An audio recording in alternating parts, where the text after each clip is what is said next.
Mehtab horror stories में आपका स्वागत है। तो तैयार हो जाइए डरने के लिए। दोस्तों, आज की कहानी का नाम है हॉन्टेड ट्रेन।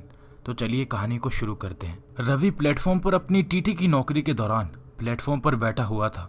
काम न होने की वजह से उसे नींद आ रही थी, लेकिन अचानक से रेलवे लाइन पर एक लंबे रूट की एक्सप्रेस ट्रेन गुजरती हुई दिखाई दी। उसने देखा उस ट्रेन में एक लड़का खिड़की से झांक रहा था।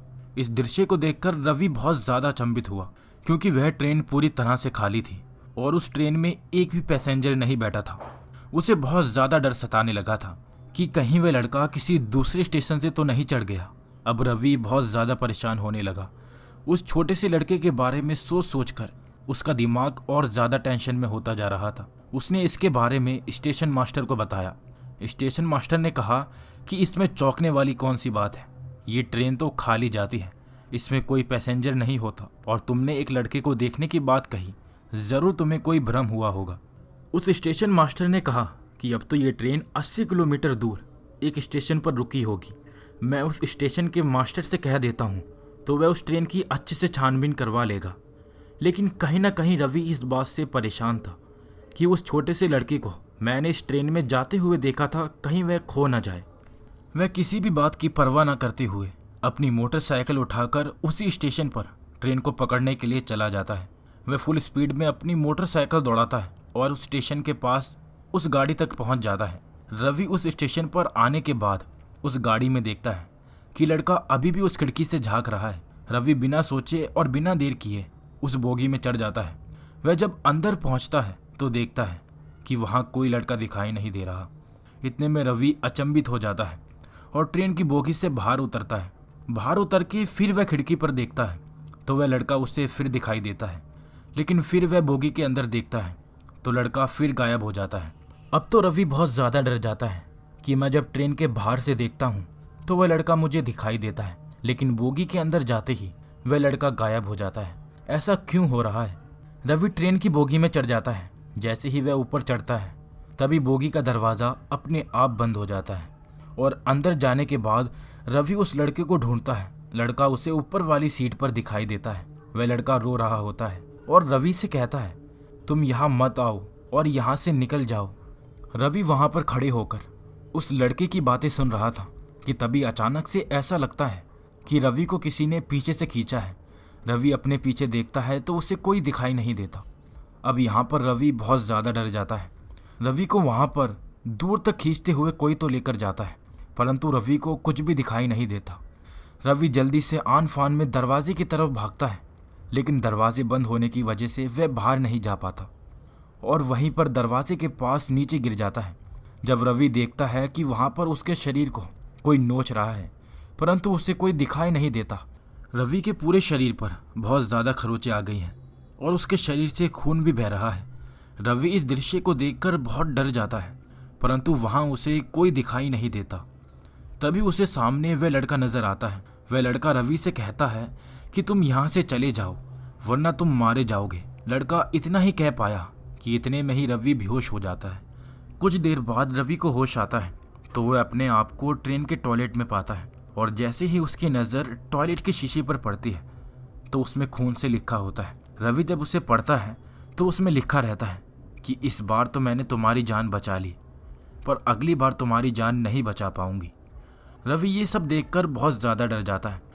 अब रवि बहुत ज़्यादा डर जाता है क्योंकि वहाँ पर उस लड़के और उस भूत के अलावा इस जगह पर एक लड़की भी थी और वह लड़की उसे दिखाई नहीं देती। तो दोस्तों, क्या रवि इस ट्रेन से बाहर निकल पाएगा? क्या रवि अपने आप को बुरी आत्माओं से बचा पाएगा? और वह छोटा लड़का और छोटी लड़की कौन थी? रवि के लिए ये जानना बहुत ज़रूरी हो गया था।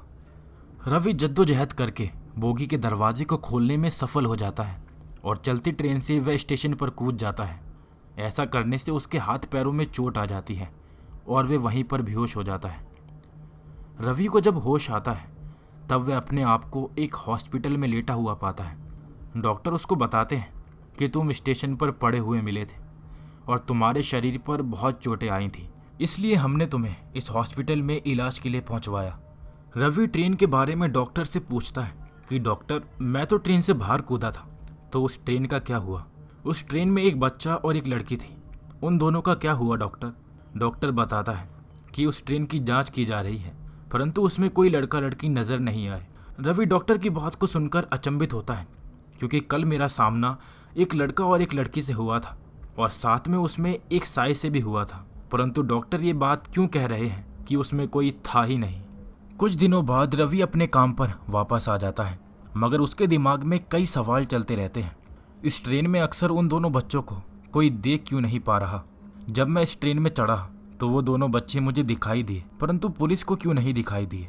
रवि इतना सोच ही रहा था कि वह ट्रेन फिर दोबारा से उसके सामने से गुजर गई, परंतु इस बार उस लड़के के साथ में एक आदमी भी नजर आ रहा था और वह आदमी उस लड़के को बहुत मार रहा था। तो दोस्तों, आखिर ये आदमी कौन था जो उस लड़के को मारे जा रहा था। दोस्तों, रवि को वो हॉन्टेड ट्रेन रोजाना दिखाई देने लगी और उसे बहुत परेशान करने लगी। वह जब भी रात को सोया करता था तो उसे वही हॉन्टेड ट्रेन और वह लड़का दिखाई देते थे। उसने ये बात अपनी पत्नी को बताई। इस पर उसकी पत्नी ने कहा कि आपको एक बार फिर से उस ट्रेन में जाना चाहिए और पता करना चाहिए कि वह लड़का खिड़की से क्यों झांकता है और वह आदमी उसे क्यों मार रहा था। रवि बहुत डरा हुआ था। वह पहले भी उस ट्रेन में जा चुका था, जिसका नतीजा बहुत भयानक था, इसलिए वह बहुत डर रहा था और अपनी पत्नी से कह रहा था कि चाहे कुछ भी हो जाए, मैं इस ट्रेन में दोबारा नहीं जाऊंगा। मुझे तो वह ट्रेन हॉन्टेड ट्रेन लगती है। इस बार रवि अकेले उस ट्रेन में नहीं जाना चाहता था। उसकी पत्नी के बार बार कहने पर वह मान जाता है और इस बार वह एक तांत्रिक को लेकर उस ट्रेन में जाने की सोचता है। फिर ट्रेन उसी स्टेशन पर आकर रुकती है। वह लड़का खिड़की से झांक रहा होता है और वह आदमी उस लड़के को मार रहा होता है। तभी तांत्रिक बाबा को देखकर वह आदमी डर से कांपने लगता है और लड़की को मारना छोड़ देता है। इस तरह से तांत्रिक और रवि दोनों ट्रेन की बोगी में चढ़ जाते हैं। तो वह दोनों देखते हैं कि वहां पर कोई भी नहीं है, यानी कि वह लड़का और आदमी दोनों गायब हो जाते हैं। तांत्रिक अपना मंत्र फूंक कर उस बोगी में भस्म को उड़ा देता है। जैसे ही वह भस्म उड़ती है तो वहां पर वह दोनों दिखाई देने लगते हैं। इतने में उस लड़के की आत्मा रवि के पास आती है और कहती है कि आप दोनों यहाँ से चले जाओ, नहीं तो ये आदमी आप दोनों को मार देगा। रवि लड़की से पूछता है कि ये आदमी इस लड़के को क्यों मार रहा है और ये लड़का तुम्हारा कौन है। लड़की बताती है कि ये मेरा भाई है। लड़की आगे बताती है कि आज से कुछ साल पहले मैं और मेरा भाई इस ट्रेन की बोगी में बैठे हुए थे। ट्रेन पूरी खाली जा रही थी, तभी इस बोगी में ये आदमी चढ़कर आया और इसने मेरे साथ गलत काम करना शुरू किया। मेरे भाई ने मुझे बचाने की बहुत कोशिश की, लेकिन वह बचा नहीं पाया और इस आदमी ने हम दोनों को मार दिया। तब से हमारी रूह इस बोगी में भटकती रहती है।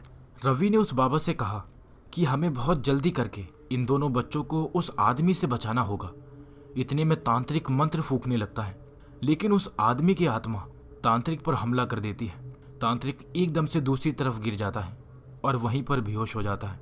फिर वह आदमी रवि के ऊपर बैठकर उसकी पीठ को खरोचने लगता है। रवि की पीठ पूरी तरह से जख्मी हो जाती है। उसकी पीठ पर बहुत सा खून निकलने लगता है। इतने में उस लड़की और लड़की की आत्मा रवि के पास आती है और रवि से कहती है कि आप बहुत जल्दी हो सके तो यहाँ से निकल जाओ, नहीं तो ये आपको मार देगा। लेकिन रवि को कुछ और ही मंजूर था। उसने मन ही मन सोचा कि यदि इन दोनों बच्चों को यहाँ से नहीं बचा पाया तो ये आदमी रोज की तरह इन दोनों पर हमला करता रहेगा। वह तांत्रिक के पास जाता है। तांत्रिक बेहोश पड़ा होता है। तांत्रिक के मुंह पर रवि पानी छिड़कता है और जल्दी से तांत्रिक को जगाता है।